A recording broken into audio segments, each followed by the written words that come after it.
5 million होते आप नेपाल हो। नेपाल? हाँ। चलो भाई, चलो 5 मिलियन नहीं 4 मिलियन हो रहा तभी मैं नेपाल में।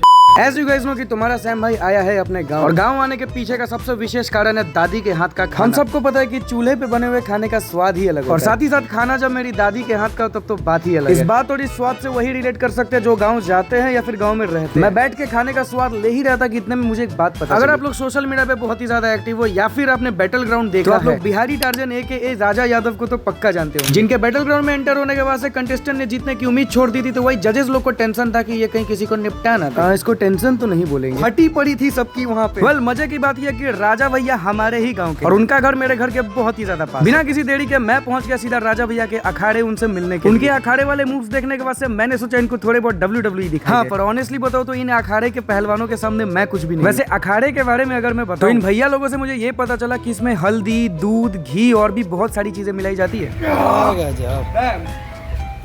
अराउंड थोड़ी देर और इंतजार करने के बाद से फाइनली हुआ हमारा सफर खत्म। I finally got to meet Raja भैया AKA बिहारी टार्जन। मैंने बहुत सारी बातें की उनसे। ऑलमोस्ट 4 मिलियन फॉलोअर्स होने के बावजूद भी उनमें रद्दी भर घमंड नहीं। अभी राजा भैया के 3.8 मिलियन फॉलोअर्स, और उन्होंने मुझसे वादा किया कि 4 मिलियन फॉलोअर्स होते ही वो हम सबसे मिलने नेपाल। गाइडेंस यूथ के लिए क्या आप कहना चाहेंगे?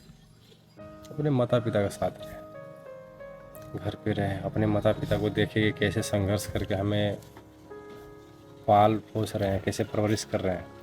ठीक है, उनकी समस्या को देखें, उनके काम में हाथ बढ़ाएं। जितना समय मिल रहा है अपने माता पिता के साथ रहें, उनसे बातें करें। सीम्स लाइक बाहर से कड़क लेकिन अंदर से राजा भैया इज अ वेरी सॉफ्ट। कुछ ऐसी थी राजा भैया के साथ मेरी पहली मुलाकात।